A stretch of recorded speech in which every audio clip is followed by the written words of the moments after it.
이제 우리 오늘에 주신 말씀 이렇게 읽도록 할 텐데요. 에베소서 6장 10절에서 20절까지의 말씀 개역 개정으로 읽도록 하겠습니다.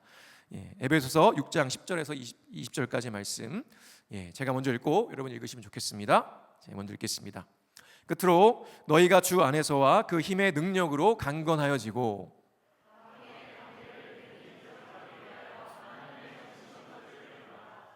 우리의 씨름은 혈과 육을 상대하는 것이 아니요 통치자들과 권세들과 이 어둠의 세상 주관자들과 하늘에 있는 악의 영들을 상대함이라.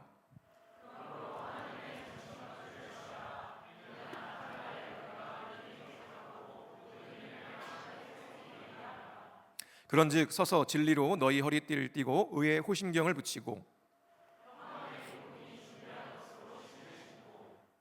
모든 것 위에 믿음의 방패를 가지고 이로써 능히 악한 자의 모든 불화살을 소멸하고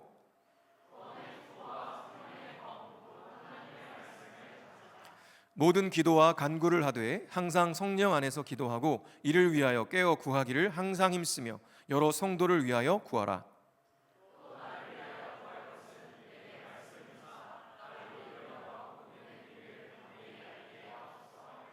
함께 읽습니다. 이 일을 위하여 내가 쇠사슬에 매인 사신이 된 것은 나로 이 일에 당연히 할 말을 담대히 하게 하려 하심이라. 아멘. 네, 오늘부터 이제 전신갑주 시리즈 총 6번에 걸쳐서 말씀을 나누게 될 텐데요. 전신갑주, 전신갑주의 파츠가 6개예요. 그래서 6개의 설교로 이렇게 진행을 하게 될 겁니다. 오늘은 진리의 허리띠 부분 전체 서론과 함께 진리의 허리띠에 대해서 간단하게 좀 여러분과 함께 말씀을 좀 나누려고 합니다. 자, 여러분 세상 사는 것 쉽지 않죠? 네, 쉬운 것이 아니라 어렵습니다. 특별히 요즘 같은 시기는 더 그런 것 같아요. 좋은 직업과 직장을 갖는 것, 그렇게 이 사회에서 한 사람의 몫을 해내는 것조차도 하늘의 별따기처럼 어려운 것이 우리의 현실인 것 같습니다. 그래서 저마다 자신의 스펙을 고도화하기 위해서 치열하게 살아가죠. 좀 더 좋은 학교에 진학하기 위해 N수는 기본이 된 것 같습니다. 그렇게 들어간 대학에서도요, 여전히 취업을 하기 위해서 전공뿐만 아니라 각종 자격증, 인턴, 공모전 등등 해야 할 것들이 정말 산더미 같죠. 게다가 온전히 공부에만 집중할 수 있으면 좋겠는데 부모님의 부담을 덜어드리려고 또 사회 경험도 할 겸 알바까지 해야 되죠. 그렇게 열심히 준비해서 또 취업에 성공해도요, 끝이 아닙니다. 업무도 부담되고요, 직장 동료 또 상사들과의 인간관계도 쉽지 않아서 월요일이 다가오는 것이 너무나 불안하고 힘들어서 스트레스가 엄청나죠. 성과를 내야 하는 기업의 입장에서 나의 적응과 숙련을 기다려주는 것을 기대하는 건요, 너무 큰 사치일 뿐입니다. 어떻게든 성과를 내기 위해서 애써보지만 치열한 경쟁 속에서 내 몸과 마음은 점점 더 병들어만 가는 것 같습니다. 그러면서 휴일이 언제인가만 바라보게 되고요, 어떻게 하면 다 잊어버리고 훌쩍 떠나서 여행할 수 있을까를 생각하게 됩니다. 고단한 인생의 도피처로 여행을 택하는 거죠. 그렇게 다람쥐 쳇바퀴 돌듯이 살다가 인생의 낙이라고는 누려보지 못하고 나이만 들어갈 것 같아서 걱정이 되기도 합니다. 그런데 주변 사람들 보면요, 나보다 이뤄놓은 것도 더 많아 보이고요, 능력도 탁월해 보이는 거예요. 적응도 잘하는 것 같고 잘 나가는 것 같습니다. 그에 비해서 나는 아무것도 해놓은 것이 없는 것만 같아서 두렵죠. 이처럼 앞으로 이 경쟁 사회에서 제대로 생존할 수 있을까를 고민하며 불안한 삶을 이어가는 것이 바로 청년 세대 대부분의 현실입니다. 모두가 나의 경쟁 상대가 되어버린 현실이죠. 요즘 7세 고시라는 말 들어보셨나요?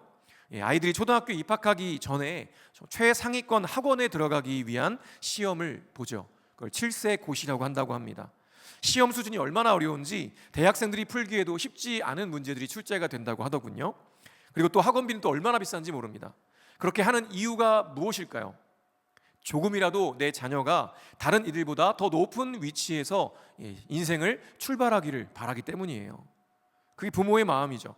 그래야 이 정글 같은 약육강식의 세상 속에서 더 높은 위치에서 다른 사람들보다 성공에 더 가깝게 올라가고 또 더 많은 섬김을 받고 풍요로운 삶을 누릴 수 있다고 여기기 때문에 그렇게 길을 쓰고 한다는 겁니다. 이처럼 어느 순간 우리는 모두 경쟁 상대가 되어버리고 말았습니다. 그런데요, 지금 말한 정도는 사실 우리가 가장 가깝게 느끼고 있는 수준에 불과하죠. 나라는 한계를 조금만 더 벗어나면, 넘어가면 지금까지 경험해 보았던 경쟁보다 훨씬 더 거대하고 심각한 경쟁, 심지어 전쟁이라고 부를 만한 일들을 우리는 경험하게 됩니다. 수도 없이 존재하죠. 우리는 대한민국 안에서만 경쟁을 하고 있지만요, 대한민국은요 전 세계와 경쟁하고 있습니다. 제가 좋아하는 유튜브 채널 중에 셜록 현준이라는 채널이 있어요. 근데 거기 홍대 건축학과 유현진 교수님이 운영하는 채널인데요, 얼마 전에 올라온 영상을 보는데 트럼프 대통령이 그린란드, 북극에 있는 그린란드를 미국의 51번째 주로 삼겠다고 언급한다는 것이었어요. 이게 1기 때도 그랬고요, 2기를 시작하는 지금도 그랬다는 거죠. 근데 그린란드는요 사실 덴마크령입니다. 덴마크에 속한 거죠. 그럼에도 불구하고 트럼프 대통령이 그렇게 말하는 이유가 있다라는 거예요. 먼저 지도 한번 보겠습니다. 보시는 대로 그린란드가 중간 밑부분에 있죠. 굉장히 큰 섬인데 저희가 북극이에요. 근데 어쨌든 그린란드는 북극에 가까운 섬이고 빙하지대입니다. 그런데요, 이게 지구 온난화의 영향으로 빙하가 점점 녹고 있는 거예요. 그린란드가 점점 줄어들고 있는 거죠. 그러니까 그래서 이전에는요 북극을 통해서 배들이 다니는 것이 어려웠어요. 그런데 빙하가 녹으면서 어떻게 해요? 점차 새로운 항로들이 개척되어 가고 있다는 겁니다. 그렇게 되면 그동안 얼어붙은 북극 바다를 지날 수 없었던 배들이 이제는 수에즈 운하, 파나마 운하 같은 곳들로 멀리 돌아서 가야 했다면, 이제는 북극을 통해서 훨씬 더 빠르게 가깝게 이동할 수 있게 된다는 것입니다. 저렴하게. 그러면 이 북극해와 접하고 있는 가장 큰 섬인 이 그린란드를 차지하고 있는 국가가 엄청난 이익을 보게 될 것은 분명해 보이는 거죠. 그리고 이미 미국은요, 저 그린란드보다 위쪽에 보면 알래스카가 보일 텐데 알래스카를 이미 소유하고 있습니다. 거기에 그린란드까지 갖게 되면 이 북극권의 항로들의 막대한 영향력을 갖게 된다는 겁니다. 게다가 그린란드에는요 광물 자원도 많이 묻혀 있어서 빙하가 녹을수록 개발이 쉬워지겠죠. 특별히 현재 중국이 패권을 잡고 있는 희토류가 엄청나게 많이 묻혀 있다고 합니다. 그래서 중국과 패권을 다투고 있는 미국의 입장에서 그린란드는 욕심을 낼 만큼 아주 매력적인 섬인 거죠. 또 연일 화제가 되고 있는 이 관세 전쟁은 또 어떻습니까? 트럼프 대통령이 멕시코의 관세를 25% 한 번에 때린다고 선언을 해버렸죠. 그러니까 멕시코에서 어떻게든 이 관세 부과 날짜를 연기해 보려고 많은 노력을 하고 있어요. 미국이 40년간이나 수배해서 쫓았던 이 마약 카르텔의 지도자들을 대거 체포해서 미국에 인계했다고 합니다. 40년이나 이 마약 단속국에서 쫓았는데 못 잡았었는데 이번에 그 사람을 잡아서 인계했다고 하는 거예요. 잘 보이려고. 그죠?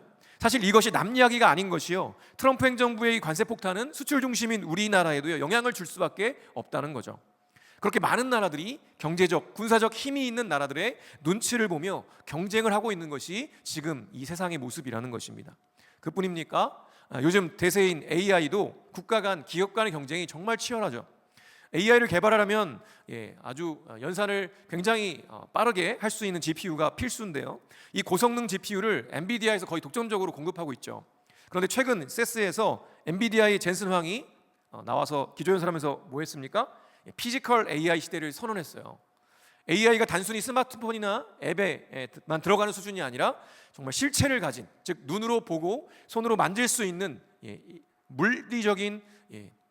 물리적인 개체를 갖춘 형태로 나오게 된다는 것입니다. 그게 바로 인간형 로봇인 휴머노이드 시대가 왔다라고 선언했어요. 그러면서 젠슨 황이 등장하면서 옆에 쭉 있는 여러 회사들, 여러 국가의 여러 회사들의 휴머노이드들이 쭉 같이 나온 겁니다. 엔비디아는요 GPU를 잘 만들죠. 그러니 로봇을 잘 만드는 기업들은 다 나에게 와라, 나랑 손잡자, 이런 거예요. 그렇게 엔비디아는요 또 자신의 영향력을 경쟁자들보다 업그레이드하고 있습니다. 그리고 테슬라도요 이 옵티머스라는 휴머노이드를 개발하고 있죠. 2025년에 대량 생산한다고 합니다. 그리고 테슬라도요 이 테슬라가 엔비디아는 좀 다르게 전략을 짰죠. 테슬라는 혼자 만들어요. 이미 이 테슬라 전기차를 통해서 쌓아온 AI 기술로 독자적으로 휴머노이드를 만들고 있는 겁니다. 이 큰 회사들이 휴머노이드의 투자를 아끼지 않고 경쟁하고 있는 이유가 무엇일까요? 지금 우리가 사는 세상은요 모두 인간의 물리적 형태, 인간의 두 발로 걷고 두 손이 있고 키가 이 정도 되고 이런 모든 물리적 형태에 가장 알맞게 모든 것이 발전해 왔다는 거예요. 그렇기 때문에 AI가 인간형 로봇에 심겨질 때 그동안 인간이 해왔던 모든 활동들을 어떻게 해요? 대체할 수 있는 가능성이 굉장히 커진다는 것이죠. 그렇기 때문에 앞으로의 가능성이 무궁무진하다는 것입니다. 그래서 이렇게 기업들이, 나라들이 AI 휴머노이드에 투자하게 되는 것이죠. 그리고 이러한 경쟁을 통해서 전 세계의 돈의 흐름이 좌우됩니다. 하루에도 엄청나게 주식이 등락이 결정이 되죠. 이에 뒤처지는 국가와 기업, 개인은 결국에는 그들에게 종속되는 아픔을 겪어야만 할 것입니다. 울며 겨자 먹기로 그들을 따라갈 수밖에 없는 것이죠. 이렇게 이야기하고 보니까요, 어떻습니까? 더 답답해지죠. 정말 심심한 위로의 말씀을 드립니다. 우리가 살아갈 세상이 이래요. 그런데요, 이러한 것들은 눈에 보이고 만져지는 경쟁이고 전쟁이라고 볼 수 있을 거예요. 그러나 성경은요, 이것들보다 더 큰 싸움, 전쟁이 있다고 말씀하고 있습니다. 오늘 본문 12절에 보니까 이렇게 기록합니다. 우리의 씨름은 혈과 육을 상대하는 것이 아니요 통치자들과 권세들과 이 어둠의 세상 주관자들과 하늘에 있는 악의 영들을 상대함이라 라고 말씀합니다. 여러분, 이 12절 말씀을 보니까요, 우리의 씨름은 혈과 육을 상대하는 것이 아니래요. 혈과 육은 말 그대로 피와 살로 이루어진 사람을 의미합니다. 한마디로 우리가 진짜 씨름해야 할 대상은 사람이 아니라는 거예요. 우리가 경쟁하고 우리가 싸우는 것처럼 여겨지는 그 대상이 사람이 아니라는 것이죠. 진짜 씨름해야 할 대상은 바로 통치자들과 권세들과 이 어둠의 세상 주관자들과 하늘에 있는 악의 영들이라고 말씀하고 있습니다. 사실 우리는 사도 바울이 이 에베소 교회에 이 편지를 쓰면서 언급했던 이 싸움의 대상들이 어떤 존재들을 정확하게 지칭하는지 잘 알 수가 없습니다. 그러나 분명한 것은 2000년 전 에베소에 살았던 그리스도인들은요, 바울이 말하는 이 싸움의 대상들이 어떤 존재인지 명확하게 알았을 거라는 거죠. 당시 에베소는요, 한 사람이 50가지의 신을 섬길 수 있었다고 합니다. 그만큼 우상들이 많았고요, 그 중에 특별히 아데미 여신이 가장 많은 영향력을 발휘하고 있었는데요, 아데미 여신은 사진에서 보는 것처럼 가슴이 18개나 달려 있었고요, 많은 생물들이 온몸에 새겨져 있었습니다. 그래서 풍요를 상징했고요, 모든 생명의 어머니로 숭배되었다고 합니다. 그리고 에베소에는요, 그 아데미 여신을 섬기는 신전이 있었는데요, 그 크기가 길이가 127.5m, 폭이 36m로 지금 축구장의 길이보다 한 10m 이상 길고요, 폭은 한 절반 정도 좀 넘는 그 정도의 크기로 지어진 신전이었다고 해요. 그리고 두껍고 긴 기둥, 이 127개로 된 주랑이 둘러싸고 있는 아주 굉장히 큰 규모였다고 해요. 그래서 아데미 신전이 고대 7대 불가사이다라고 불렸다는 것입니다. 복원도 한번 보시겠습니까? 복원도를 보면 어떻습니까? 굉장히 큽니다. 그리고 지금 이제 이게 사대라는 곳에, 소아시아의 사대라는 곳에 지금 흔적이 남아 있는데요, 가보면 한 사람이 이렇게 양팔을 다 벌려도 한 사람뿐만 아니라 거의 한 대여섯 사람이 벌려야지 기둥을 감쌀 수 있을 만큼 엄청난 기둥들이 아직도 남아 있어요. 물론 폐허가 되었지만 그 정도로 큰 신전이 바로 이 아데미 신전이었다라는 겁니다. 게다가 에베소는요, 당시 소아시아에서 가장 큰 도시였습니다. 그러니 얼마나 많은 사람들이 살았으며 또 그들이 섬기는 우상들은 얼마나 많았겠습니까? 그리고 그 우상 숭배의 과정에는요, 우리로서는 상상하기가 힘든 반인륜적인 행위들을 동반했습니다. 지금 바울은 그렇게 영적으로 혼탁하고 음란하고 복잡한 에베소에 살고 있는 그리스도인들에게 편지를 쓰고 있는 겁니다. 물론 우리가 사는 이 시대만큼 복잡하거나 사람이 많지는 않았지만 당시 에베소는요, 로마 제국에서 가장 발전하고 치열한 경쟁이 펼쳐지던 전장이었습니다. 그러나 에베소 사람들은요, 저마다 그 경쟁에 이기기 위해서 싸움을 하고 있었고요, 바울은 바로 그 치열한 전장 한가운데 살고 있는 에베소 성도들에게 이 편지를 쓴 거라는 겁니다. 그리고 그들이 생존을 위해 발버둥 치는 그 싸움에만 집중하지 말고 그 싸움 뒤에 훨씬 더 큰 싸움이 있다는 것을 주목하라고 경고하고 있다는 것입니다. 지금 너희가 생각하기에는 나의 경쟁자들인 사람들과 치열하게 싸우고 있다고 생각하겠지만 실상은 그렇지 않다. 우리의 싸움은 사람이 아니라 통치자들과 권세들과 이 어둠의 세상 주관자들과 하늘에 있는 악의 영들을 상대하는 것이다. 그러니 정신 바짝 차려라 라고 경고하고 있다는 거죠. 바울이 말하는 통치자들과 권세들, 어둠의 세상 주관자들과 하늘에 있는 악의 영들은요, 혈과 육을 가진 사람이 아니라 영적인 존재들을 가리키는 것입니다. 지금 우리가 치열하게 싸우는 이 싸움 뒤에 그것을 부추기고 조종하는 영적인 세력, 즉 사탄이라고 하는 마귀가 있다는 것이죠. 그런데 여러분, 지금 과학과 기술이 눈부시게 발전한 현대를 살아가는 사람들에게 이런 이야기를 하면요, 코웃음 치죠. 망상이라고 할 겁니다.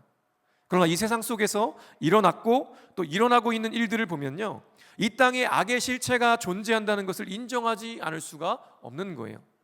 제2차 세계대전 당시 독일의 나치가 저질렀던 민간인과 전쟁포로 학살을 지칭하는 홀로코스트를 한번 떠올려 보십시오. 그때 가스실에서 또 생체 실험으로 무참히 학살당한 사람들이요, 유대인 600만 명을 포함해서 장애인, 동성애자 등등 무려 1100만여 명이나 됩니다. 나치가 인류 발전에 저해된다는 이유로 그런 만행을 저지른 거죠. 또 1975년부터 1979년까지 약 200만 명 이상의 캄보디아인이 공산주의 혁명이라는 미명하에 기아, 고문, 처형, 강제 노동 등의 원인으로 목숨을 잃어야만 했습니다. 이것을 킬링필드라고 하죠. 이러한 일들을요, 단순히 비극적인 일이라고만 치부하고 넘어갈 수 있을까요? 아니죠. 그렇지 않습니다. 이것은 순전히 악한 일들입니다. 악으로 똘똘 뭉친 것들이죠. 도저히 사람이 했다고는 믿을 수 없는 일들이었습니다. 그뿐인가요? 아프리카의 어린이들, 잘 먹지도 못해서 뼈만 앙상한 그 어린이들을요, 강제로 징집해서 마약에 취하게 한 다음에 전쟁터로 내보낸 일들이 일어나고 있어요. 인신매매를 비롯한 수많은 반인륜적인 범죄들이 지금도 온 세상에서 수도 없이 일어나고 있다는 것입니다. 또한 정치 이념, 종교적 신앙, 인종 갈등 등등으로 그런 문제와 범죄들이 얼마나 많이 일어나고 있는지 몰라요. 이 모든 것들을 단순히 인간의 비인간성이라고, 정신 이상이라고 말하고 넘어가기에는 충분하지 않은 것 같습니다. 그리고 이러한 악을 기술 발전이나 도덕과 윤리 교육으로 해결할 수 없다는 것도 우리는 경험적으로 너무나도 잘 알고 있죠. 따라서 이러한 인간의 악과 타락에는 또 다른 영역이 존재한다고 보는 것이 타당해 보입니다.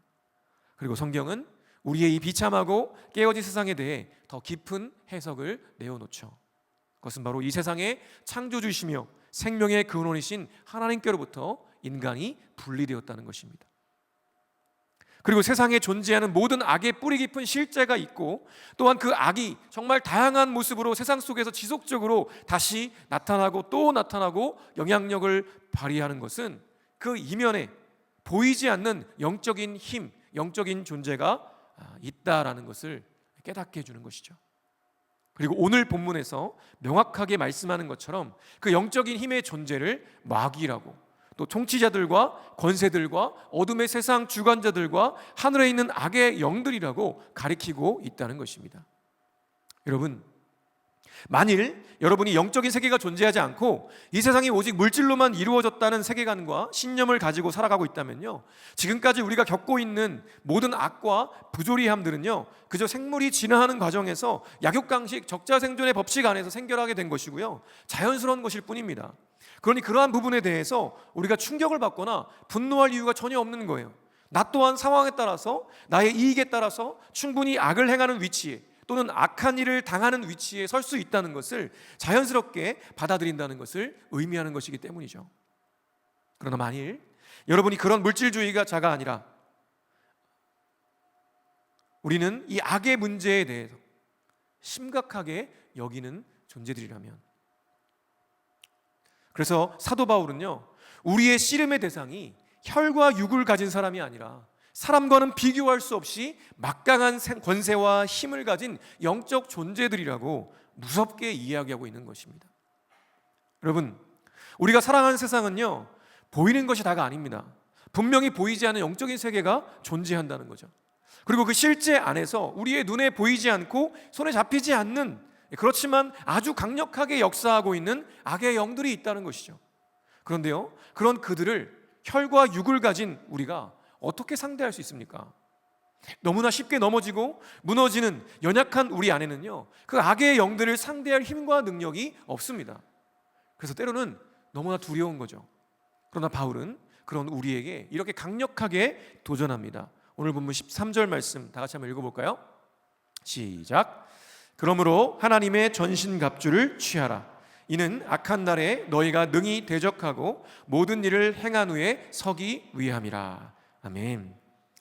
우리는요 연약한 혈과 육을 가진 존재에 불과하지만 우리의 씨름 상대는요 엄청난 힘과 능력을 지닌 영적 실체라는 것입니다. 그러니 체급과 힘으로만 보면요 다윗과 골리앗의 싸움처럼 상대가 안 될 것이 분명해 보이죠. 그러니 미리 겁먹고 도망쳐야 되냐? 아닙니다. 우리의 상대가 막강하니 그러므로 하나님의 전신갑주를 입으라고 바울은 말하고 있는 거죠. 혈과 육을 가진 우리는요 보이지 않는 실제인 마귀, 악의 영들과 싸울 수 있는 능력이 없기 때문에 하나님의 전신갑주를 입어야만 한다는 것입니다. 만일 그렇지 않고 이 세상을 살아간다면 전쟁터에 나가면서 아무런 보호장비나 무기 없이 맨몸으로 나가는 것과 마찬가지라고 말씀하고 있는 거죠. 그러면 어떻게 될까요? 바로 사망입니다.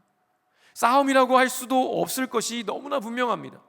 그러나 만일 전신갑주를 입고 싸움에 임한다면 어떨까요? 그 싸움은요 해볼 만할 것이에요. 게다가 그 전신갑주가 전능하신 하나님의 전신갑주라면 말할 것도 없이 승리할 수 있을 것입니다. 사도 바울은 에베소서를 마무리하면서 이 마지막 부분에 바로 이 마귀를 대적하는 싸움에 대해서 기록하고 있어요. 그것은 그리스도인들이 그저 이 물질적이고 분주하게 돌아가며 음란하고 방탕한 생활을 습관처럼 반복하고 쾌락을 추구하는 이 세상 사람들 사이에서 그 세상의 흐름에 물들지 않기를 바랐기 때문이었습니다. 그렇게 바쁜 일상과 쾌락 추구에 빠져드는 것이 바로 마귀의 간계이고요 악의 영들이 추구하는 가치이기 때문에 정신을 바짝 차리고 우리를 하나님을 거역하는 세상의 흐름에 편성하게 만들기 위해 유혹하는 그들의 존재가 명확하다는 것을 경각심을 갖게 하려고 이렇게 심각하게 말씀하고 있다는 겁니다. 게다가 이 어둠의 세상 주관자들과의 싸움은요 어둠의 한 복판에서 일어나고 있는 싸움이라는 거죠. 사탄은요 이 어둠 속에서 큰 영향력을 발휘하며 이 세상은요 그들의 놀이터와도 같은 것입니다. 이 세상에는요 우리를 현혹하고 유혹하는 것들이 정말 많습니다. 살짝만 눈을 돌리면요 우리를 유혹하는 볼거리들, 먹을거리들, 들을거리들이 가득하죠. 언제든 내 육신의 정욕과 안목의 정욕과 이생의 자랑과 연합해서 나를 세상의 어둠 속으로 끌고 들어가서 죄 가운데에서 허우적거리게 할 수 있는 것들이 얼마나 많은지 모릅니다. 사탄은요 그걸 너무 잘 알고 있어요. 내가 연약한 게 무엇인지 너무나 잘 알고 있어요. 내가 돈에 약한지, 내가 성적인 욕구에 약한지, 내가 인간관계에 약한지 너무나 잘 알고 있다는 것이죠. 그래서 그것을 살짝 건드리기만 하면 내가 넘어지고 무너지고 자빠진다는 걸 알고 유혹한다는 것입니다. 그래서 정말 살짝 밀거나 당기면서 나를 금세 죄 가운데로 몰아가 버릴 수 있는 거죠. 그렇게 우리는 하나님을 믿는다고 하면서도 예수가 나의 주님이라고 고백하면서도 이 마귀의 간계에 휘둘려서 꼭 하나님 없는 사람처럼 이 세상을 살아갈 때가 얼마나 많은지 모릅니다. 그래서 바울은 우리에게 혹시 모르니 하나님의 전신갑주를 챙겨라 라고 말하지 않는 거예요. 오히려 강하게 명령하는 겁니다. 그러므로 하나님의 전신갑주를 취하라 라고 말이죠. 그래야 악한 날에 마귀의 계계를 능히 대적하고 온전히 설 수 있기 때문에 그렇습니다. 그런데 왜 사도 바울은요 전신갑주를 입으라고 했을까요? 지금 바울은요 로마의 가택 연금 상태로 갇혀있는 상태였습니다. 그리고 로마로 오는 과정 중에 로마 군인들과 항상 함께 했어요. 그러면서 자연스레 이 로마 군인들의 복장을 자세히 볼 수 있었을 것입니다. 그래서 바울은 그런 로마 군인들의 전신갑주를 떠올리면서 그리스도인들도 하나님의 전신갑주를 입어야 한다고, 이 영적인 전쟁 가운데에서 승리할 수 있다고 생각했던 것이죠. 당시 로마 군대는요 세계 최강의 군대였습니다. 그런 로마 군대의 갑주를 떠올리면서 하나님의 전신갑주를 말하는 것이 에베소 성도들에게도 아주 분명하게 다가왔을 거예요. 당시 로마 군인의 갑주는 이렇게 생겼습니다. 그리고 바울은요 이 전신갑주의 부분을 하나하나 빗대어 설명하죠. 진리의 허리띠, 의의 호심경, 평안의 복음의 신발, 믿음의 방패, 구원의 투구와 성령의 검, 이렇게 6가지 파츠가 있어요. 바울은요 진리로 너희 허리띠를 띠라 라고 말합니다. 이 전신갑주를 입을 때 첫 번째로 입는 것이 뭐냐면 바로 이 허리띠였어요. 근데 당시 로마 군인들은요 튜닉이라는 소매가 짧고 무릎까지 오는 속옷을 입었습니다. 여러분 잘 보일지 모르겠지만 지금 반팔에 약간 무릎까지 오는 치마처럼 원피스처럼 생긴 게 바로 가장 안에 입는 튜닉이라는 속옷이었어요. 자, 생각해 보세요. 자, 펑퍼짐한 반팔 원피스를 한번 튜닝이랑 비슷하니까 반팔 원피스를 입고 제대로 역동적인 동작들을 할 수 있을까요, 여러분? 못하죠. 불편하죠. 그 펑퍼짐한 원피스를 입고 하면 여러분 전력 질주할 수 있겠습니까? 못하죠. 여러분 싸움할 수 있겠습니까? 못합니다. 걸리적거리죠. 그래서 군인들은요, 이런 튜닉을 입고 가장 먼저 뭘 했냐면 허리띠를 둘러맸습니다. 그래서 이 허리띠를 둘러매는 것을 통해서 행군할 때든지 전투에 임할 때든지 방해를 받지 않고 역동적으로 움직일 수 있도록 허리를 졸라맸다는 것이죠. 그리고 허리띠를 꼭 조이면 자신감과 힘을 얻을 수가 있었습니다. 여러분 역도 선수들 보면요, 엄청난 무게를 들어올리기 위해서 어떻게 하죠? 허리띠를 착용하는 걸 볼 수가 있습니다. 아주 허리를 꽉 조이죠. 그와 마찬가지로 군이 허리띠를 매는 것은요, 모든 행동을 자유롭게 할 수 있는 가장 기본적이고 기초적인 무장일 뿐만 아니라 힘과 자신감을 얻을 수 있는 가장 중요한 무장 중에 하나가 바로 이 작은 허리띠였다는 것입니다. 그런데 바울은 그리스도인에게 이 허리띠가 바로 진리라고 말하고 있습니다. 진리는요, 변치 않는 하나님의 말씀을 의미하죠. 마귀가 가장 잘하는 것이 무엇일까요, 여러분? 바로 거짓말이요, 속임수입니다. 그래서 마귀를 거짓의 아비라고 지칭하기도 하죠. 마귀는요, 우리의 연약한 부분을 잘 안다고 말씀드렸어요. 그래서 지속적으로 거짓을 속삭입니다. 첫사람 아담과 하와가 어떻게 범죄하게 되었나요? 뱀으로 나타난 사탄이 속삭인 거짓에 속아 넘어갔기 때문이었습니다. 선악과를 먹으면 하나님처럼 될 수 있다고 거짓을 속삭였고요, 결국 아담과 하와는 하나님처럼 되고 싶은 그들의 욕심을 이기지 못하고 범죄하게 된 것입니다. 그러나 그때 만약 아담과 하와가 진리의 허리띠를 제대로 조이고 있었다면 어땠을까요? 그 거짓말을 분별하고 이겨낼 수 있었을 것입니다. 예수님처럼 말이죠. 예수님은 광야에서 40일 동안 금식하시고 난 다음에 마귀에게 3가지 시험을 받으셨죠. 돌이 떡이 되게 해라. 40일 동안 굶으셨는데 돌을 떡덩이가 되게 해서 먹으라는 거죠. 하나님의 능력을 육신의 욕망을 채우기 위해서 오용하라는 거였어요. 또 하나는 성전 꼭대기에서 뛰어내리라는 거예요. 뛰어내리면 성경에 이른 것처럼 천사들이 하나님의 아들인 너를 받들어서 다치지 않게 할 거 아니냐. 근데 그거를 수많은 사람들이 보게 될 거 아니냐. 그러면 네가 하나님의 아들로 인정받는 거 아니냐. 얼마나 좋니? 뛰어내리라고 합니다. 인정받고자 하는 욕구를 건드리죠. 마지막으로는 온 세상을 보여주면서 어떻게 해요? 나한테 절하면 이 모든 걸 너에게 줄게 하고 이생의 자랑을 이야기합니다. 이 3가지는 우리가 가장 연약한 부분인 육신의 정욕과 안목의 정욕과 이생의 자랑을 시험한 것이죠. 그러나 예수님은요, 그러한 마귀의 거짓 속삭임을 어떻게 하셨습니까? 진리의 말씀으로 이겨내셨습니다. 그리고 바울은요, 예수님을 따라 우리에게 그 진리의 허리띠를 조이라고 명령하고 있는 겁니다. 많은 그리스도인들이 이 진리가 중요하다는 걸 너무나 잘 알아요. 여러분도 다 그렇지 않습니까? 여기서 진리의 말씀 이거 중요한 거 아니야 라고 생각하는 사람 한 명이라도 있을까요? 제가 볼 때는 여러분 거의 100%가 하나님의 말씀은 중요한 거야, 진리는 중요한 거야, 예배도 중요한 거야, 소그룹도 중요한 거야, 다 그렇게 여기고 있을 거라고 생각해요. 큐티하는 거 중요한 거야, 동행일기 쓰는 거 중요한 거야, 다 알고 있을 거예요.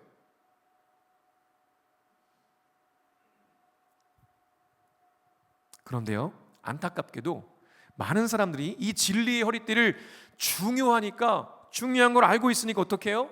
그냥 옷장에 넣어두기만 하고요, 실제로 허리에 매지를 않아요. 그러고는 세상을 그냥 살아가는 겁니다. 허리띠 없이, 진리의 허리띠 없이 그냥 살아가는 거예요. 그러니까 마귀의 속수김수에 다 넘어가 버리고 마는 것입니다. 마귀는요, 우리 정체성을 흔들어요. 야, 너는 다른 사람들에 비하면 아무것도 아니야. 제발 너랑 너무 비교되잖아. 봐, 넌 벌써 뒤쳐졌어. 넌 루저야. 넌 앞으로 취업도 제대로 못할 거고, 그러면 연애도 결혼도 못할 거야. 너 같은 루저를 누가 사랑하겠어? 하나님도 너에게 관심 없잖아. 네 기도 안 들어주시잖아. 너 사랑하지 않는 거야 라고 거짓에 속삭인다는 거죠. 그런데 만약 우리가 진리로 허리를 조이고 있다면 어떨까요? 그것이 얼마나 허황된 거짓말인지 분별할 수 있을 것입니다. 하나님은요, 우리의 어떠함 때문에 우리를 사랑하시는 분이 아니에요.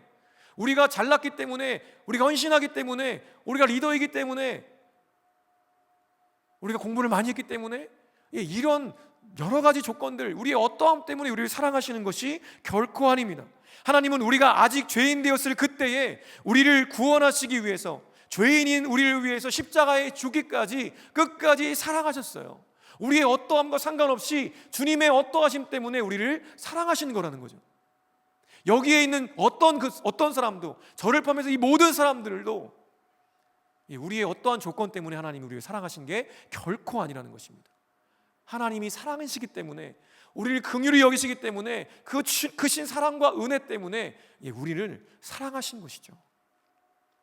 그런데 사탄은 뭐라고 그래요? 네가 이런 부분에 있어서 남들보다 떨어지기 때문에 사랑하지 못하는 거야, 사랑받지 못하는 거야, 인정받지 못하는 거야, 너는 이렇게 루저로 인생 끝나고 말 거야 라고 우리를 저주합니다. 그런데 만약 우리가 정말로 이 진리를 붙들고 있었다면, 옷장에 넣어둔 것이 아니라 허리에 둘러매고 그것을 바짝 조이고 그렇게 살아가고 있다면요, 사탄이 그렇게 우리 속임수로 속삭일 때 우리는 마땅히 그 속삭임을 분별하고 이겨낼 수 있을 것입니다. 또 마귀는요, 야, 하나님을 믿는 건 좋은데 무슨 교사까지 하냐, 리더? 야, 웃기지 마. 리더하면 토요일에도 나가야 되고 다른 사람들 다 챙겨야 되고 돈도 시간도 다 써야 되잖아. 야, 그러면 너 지금도 어려운데 다른 사람들은 더 뒤처지게 돼 있잖아. 그 시간에 자기 개발해야지, 그 시간에 여행 가야지, 그 시간에 좀 자야지 라고 우리에게 속삭인다는 것입니다. 그러면서 네가 하나님께 그렇게 순종하고 섬기기 시작하면 넌 결국 망하고 말 거야 라고 말한다는 거죠. 그러나 진리는 뭐라고 말씀합니까? 작은 자 하나를 섬기는 것이 예수님을 섬기는 것이라고 말씀해요. 그리고 하나님을 사랑하는 자, 곧 그의 뜻대로 부르심을 입은 자들에게는 모든 것이 합력하여 선을 이룬다라고 말씀하십니다. 이것이 진리예요. 진리를 붙들면 마귀의 거짓 속삭임은요, 금세 드러납니다. 아무것도 아니라는 것을 분별하게 되고요, 결국 이겨낼 수 있는 것이죠. 여러분은 지금 진리의 허리띠를 착용하고 계신가요? 아니면 옷장에 고이 모셔두고 오셨나요? 우리가 생각할 때 세상은 너무나 거대하고요, 세상에 그 거대하고 험난한 파도가 몰아쳐올 때 그 파도에 맞서기에는 내가 너무나 초라해 보일 것입니다. 그러나 우리 하나님은요, 이 세상보다 크시고요, 세상을 심판하시고 새로운 세상을 만드실 분이세요. 이언 두기드는 그의 책에서 이렇게 말합니다. 그리스도인들에게 삶이란 전투다. 예수님은 제자들에게 자기 십자가를 지라고 하셨지 안락 의자를 차지하라고 하지 않으셨다. 우리는 우리보다 힘과 기술이 월등한 적에 맞선 싸움을 하고 있다. 하지만 이 전투는 우리 이름이 승리하는 편 명단에 올라가 있다는 사실을 분명히 알고 싸우는 전투다. 뭐예요? 이미 이 싸움, 우리가 싸우고 있는 전투는요, 이미 승리한 싸움이라는 거예요. 우리는 우리 십자가를 진다. 우리의 구세주가 먼저 자기 십자가를 지셨기 때문이다. 그래서 이미 승리하셨죠. 우리는 하나님의 갑주를 입는다. 예수님이 먼저 그 갑주를 입으셨기 때문이다. 결국 우리가 버틴다는 것은 구원의 유일한 희망이신 예수 그리스도께 절실하게 매달린다는 뜻이다.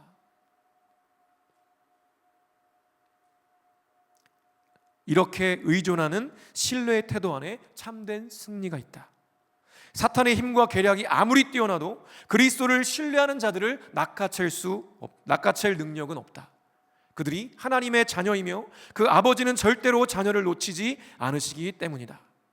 아버지께서 그들을 아들의 안전한 손에 맡기셨으며 성령님이 친히 그들 안에 내주하신다. 여러분, 정말 동의하십니까? 여러분, 사탄의 거짓말에 절대로 속지 마십시오.